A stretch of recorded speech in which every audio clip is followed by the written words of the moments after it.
This is Rebel Ridge, a Netflix film with a $28 million budget without really any A-list actors in it. And yet, it was the fifth highest watched movie on Netflix in 2024. Now, the reason I'm bringing up Rebel Ridge is because I want to talk about what they used to call in Hollywood, which was like the 10-page script test. Essentially, can you hook your audience in the first 10 pages of your script? 10 pages being, 1 minute per page, so the first 10 minutes of your film. And I want to talk about this in the modern era, in the time where apparently our attention spans aren't what they used to be. Obviously, movies are competing with content on cell phones now, that goes without saying. And so how do you hook your audience? How do you create a film that is still really good, cinematic, but keeps your audience engaged in the first 10 minutes? And also, how do you do this without $200 million in dragons and explosions or some really long-standing IP? Rebel Ridge is an original idea written and directed by the same person, Jeremy Saulnier. I don't actually know how to say his name. And this does go against about what I've talked on the channel before, where I really do prefer the inciting incident or the break into Act 2 happens somewhere between the 15 and 25-minute mark.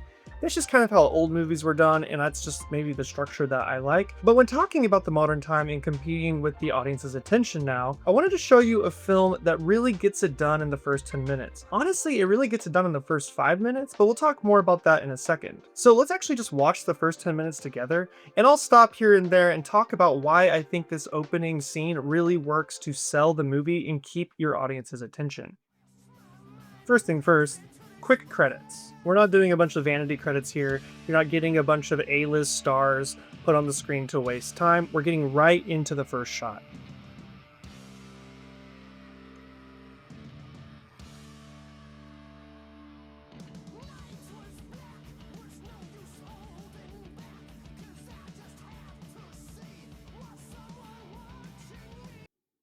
Okay, we are a few seconds in, light establishing. We've got a character on a bike with the GPS riding along. Pretty simple storytelling here. But then quickly, we get a police car behind him.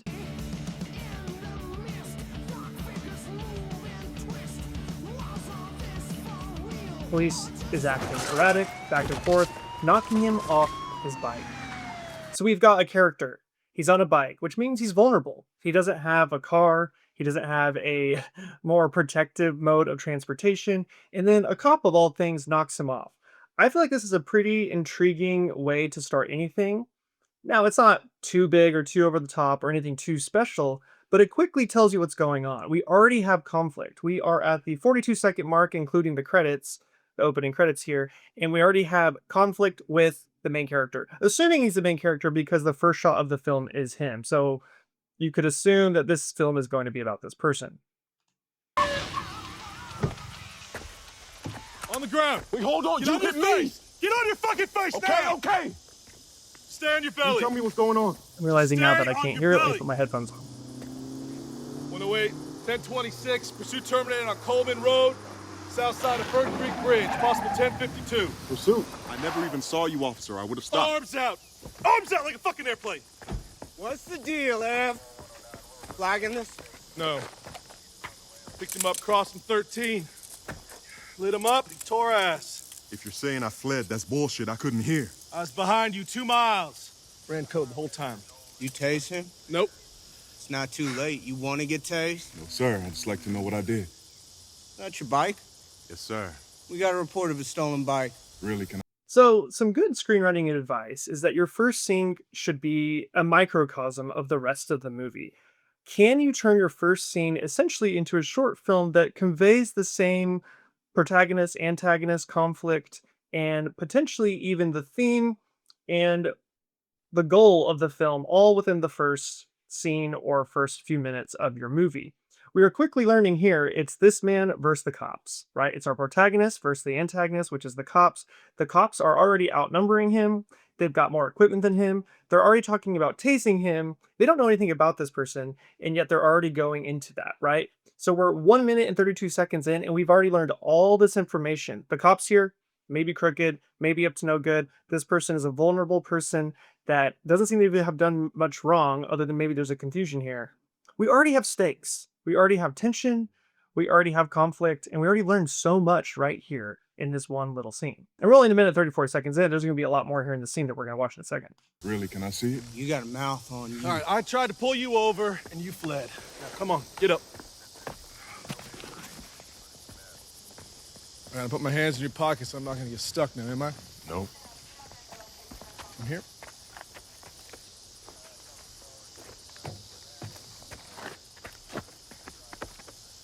You have any warrants?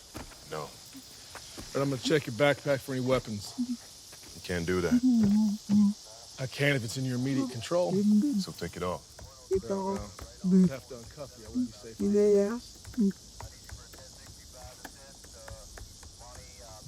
And with this little scene, we're getting exposition about our characters, and it's not being force fed to us. It's all a part of the scene. We also are already learning that the main character is competent with law enforcement. He actually knows his rights. He knows his laws. He knows as much as they do. He is not going to be an easy opponent for them, but likewise, they're not going to be an easy opponent for him either.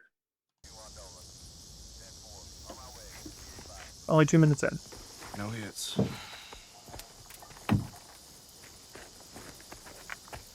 That a star and crescent on your arm? No. it's More something exposition. I lost some buddies. Totally Shooting works my with the rack. scene. It's not being fed to So us did in I. some obtuse Ooh, way, what's this? some obvious way. It's not a weapon. It's not Chinese food. I didn't say it was. May I look inside? No, you may not. Look, I can get a canine unit here. You can give me consent to search. Canine. I'll get Kyle on the horn. So let's talk about stakes for a second. What makes a scene really great, what makes a movie really great, any story really great, is the stakes behind the conflict. It's one thing, if you fell over and you got hurt. Okay, there's a little conflict or something. Someone pushes you. But what are the stakes?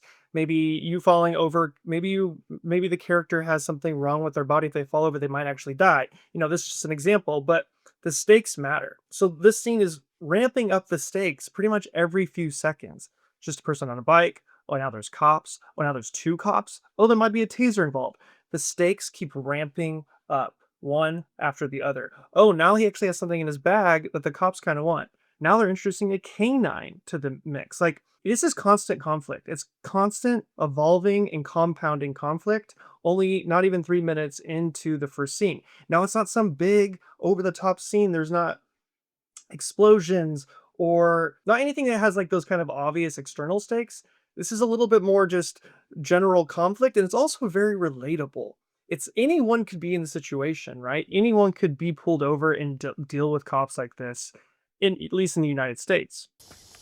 I'm gonna have to ask you to take a seat. Shit. He's got Ziggy at the vet. Hips are So the shot. cops want something, our main character Call Laura, wants see if they something. can send They want marriage. opposing How long is this things, gonna take? You got somewhere you got and they're both dealing with Yes, each I do. other in the They're scene. coming from the city, probably 45, maybe an hour. Am I under arrest? You're currently being detained. Okay, so if I let you search through it and there's nothing illegal, I can go? Look, I'll make that determination, but I can say the more cooperative you are, the better. All right, you can search it. Steve, 1022, that canine unit. Hey, man, I haven't done anything wrong.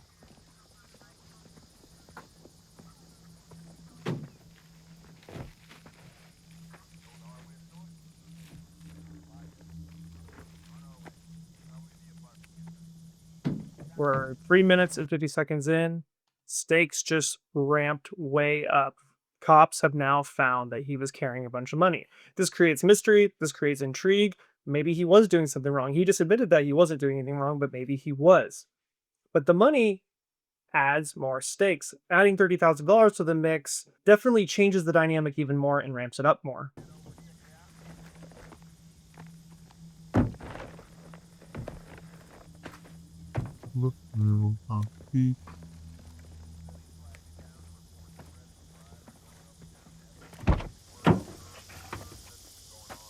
It's a lot of cash you got on you. It's not illegal. Well, drug currency is illegal. Well, it's a good thing it's not that. You delivering it? Yes. Somebody else? No, for my cousin, but it's mine. I'm posting his bail. You going to town hall? Courthouse. Same building. Okay, listen. I need to be there before 5. What can I do? That's over $30,000. What your cousin in for? Now we know What he wants, the character doesn't just want to get out of a situation. We know that he has a bigger goal to go get his cousin out of jail. Second, we now know how much cash is there, $30,000. We have now escalated things even more. We know that he's not up to no good. He actually has a bigger goal here. 10 is for bail, and the rest, we're gonna buy a truck and haul boats. I'm not a criminal. Your cousin is. You didn't answer the question. He is handcuffed in a car. He's lower in the frame. The camera is tilted up. They have the power here. There's two of them. He's outnumbered. And he's still in a more vulnerable and precarious situation than they are. They have the upper hand.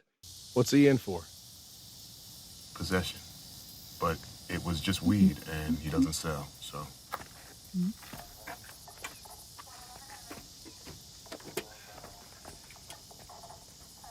All right. The traffic violation, I'm gonna let you off the warning. Thank you, officer. I assume you're aware that when you ride a bicycle, you're beholden to the same laws as a motor vehicle. Yes, sir, understood. Is your address? Pulled up stakes, but I'll let you know where I land. Please do. Now it's starting to look like things are going to resolve, right? We kind of have this little downbeat. We've kind of had the tension going up and up and up and up, and we're getting this little downbeat. Maybe things are going to be okay. This is what is called the false win. This is something that you would see in the larger overall arc of a whole movie. Something that happens around the midpoint or something where you think the character gets what they want, but they don't really get what they want. That's happening here in the first scene. So they're really following that microcosm kind of idea where the first scene is a version of the whole movie. We're gonna hold on to this money.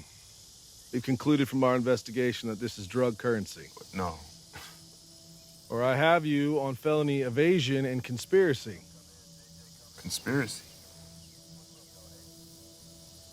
I'm bailing out my cousin and buying a truck. And you and your drug dealer cousin sell it the next day for cash. It's called money laundering. Listen, I rode down here to slap some sense in him, okay?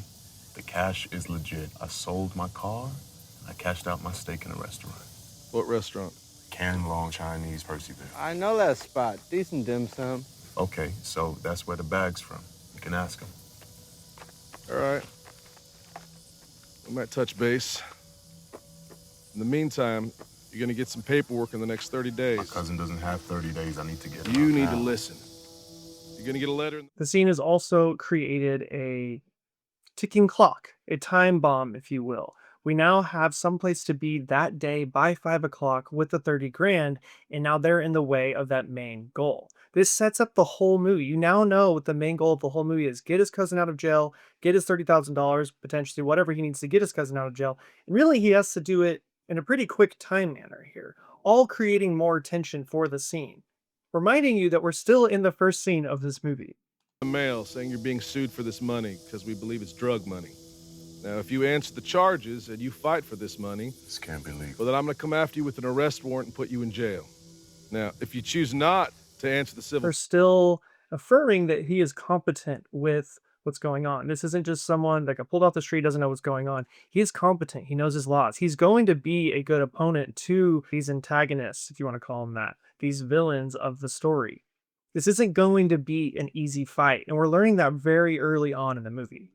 paperwork, we win it in default, you'll never hear from us again. How about y'all walk me into town hall? Then we can sort this out. This is sorted. Come on.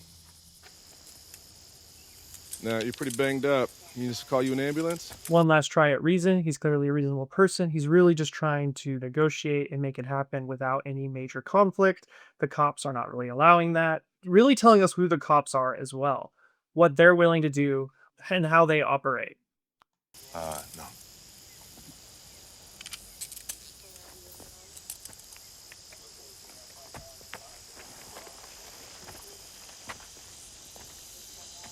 All right, you're free to go.